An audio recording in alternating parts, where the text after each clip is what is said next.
When my older brother, Ivan Goldsmith, gets drugged, I'm forced to strip down and use my body as an antidote for him. After I get pregnant, Mom and Dad tell us that we're not blood-related siblings at all. They then ask him to marry me. Ivan nods in agreement. But on the same day, he gets into a car accident after he goes racing. I don't mind him having crippled legs. In fact, I insist on becoming his bride. I thought Ivan would be touched upon hearing my declaration and that he wanted to spend the rest of his life with me. On our wedding night, our villa goes ablaze. After waking up choking on the thick smoke, the first thing that pops into my mind is to save Ivan from the inferno. Unexpectedly, I see him smashing a vase right into my head. Before I pass out, I hear his icy voice. You, Mom, and Dad have ruined my love life. I've given all of our assets to Vicky just to make amends to her. Since all of you have ruined my life, then you might as well die. Chapter 1. I was woken by my brother Ivan Goldsmith's labored, uneasy breathing. Opening my eyes, I saw the familiar room. I couldn't see any wedding decorations or smell any fragrance in the air. I had been reborn. Shock and joy made my head spin. Iris, hand me a glass of water. Ivan's low, hoarse voice came from the next room, making me flinch. I glanced at the watch on my wrist, and a thin layer of sweat broke out across my back. I had been reborn on the very night Ivan had come to deliver the drug. Thinking of this, I wanted to run and get as far away from Ivan as possible. But before I could even slip on my shoes, he was already standing at my door. Iris, I've already called Vicky. You'll drive to pick her up now. Even though the drugs had intensified his desire, I still noticed the vigilance and disgust in his eyes. A sudden thought rose in my mind. Ivan had been reborn, too. I nodded hastily, grabbed the car keys, and slipped past him sideways, moving quickly toward the door. As I stepped out of the villa, I could still feel Ivan's piercing gaze drilling into my back uncomfortably. The address Ivan had given me was an apartment near his company. So he and Vicky Wright had been living together this early on? His words about how I had ruined his love life were true. When Vicky saw my car, she yanked open the passenger door and slid in. How's Ivan now? She looked anxious. Maybe it was just my imagination, but there seemed to be a glimmer of satisfied excitement in her eyes. You'll find out when we get there. I didn't want to talk to her. It wasn't out of jealousy, but because both my mom and I didn't like her.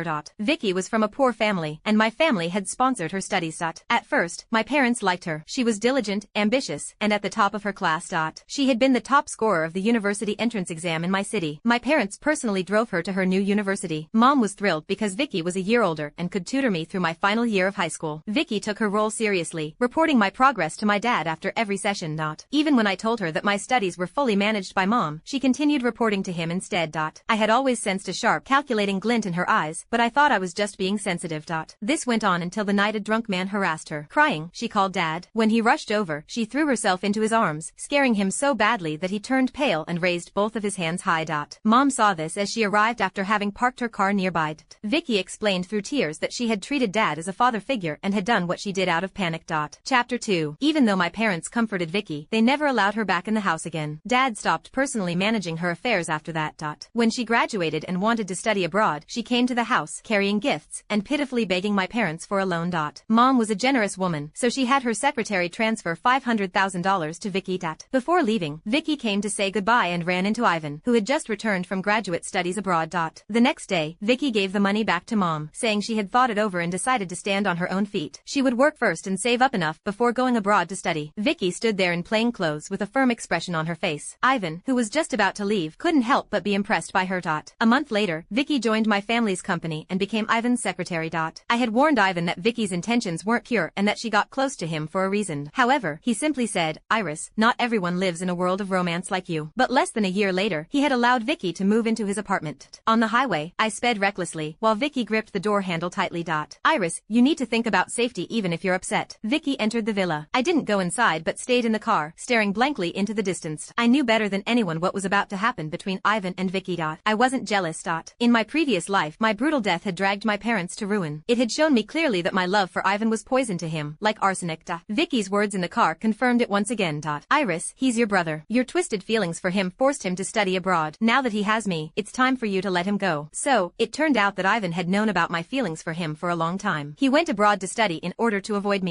If I had known earlier, I never would have undone my shirt buttons in front of him in my previous life when I saw how much he was suffering while giving him water. Right before Vicky got out of the car, she said something else to me. You've grown up. It's time for you to find someone suitable for marriage. She must have been worried that I would interfere with her relationship with Ivan, but I no longer had any lingering feelings for him. I sat in the car all night. When dawn came, I finally opened the door and went upstairs. Ivan came down in his pajamas. He asked, where were you last night? The marks on his neck were definitely Vicky's doing. His voice was hoarse and lazy. I replied, I went to see Amelia. Amelia Hackett was my best friend. Ivan had met her before. He was still checking up on me. Perhaps he had let go of his past resentment. I quietly hoped we could return to a normal sibling relationship.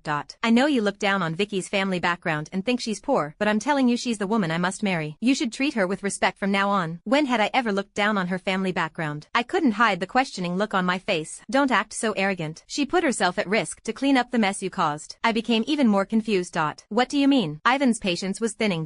Don't tell me. Were you the one who gave me the drug last night? Vicky is such an innocent young woman. She intended to give herself to me on our wedding night. But you ruined it. I didn't. I spoke loudly, defending myself. Indeed, I had loved Ivan for many years, but I would never use such dirty tricks. Chapter 3. Ivan said, I had dinner with Vicky outside and came home after that. I only drank the milk you left by my bed. It couldn't have been anyone else. In my previous life, I had wondered why Ivan hadn't investigated who had drugged him. I had assumed that he was set up by someone and didn't want to say much about it.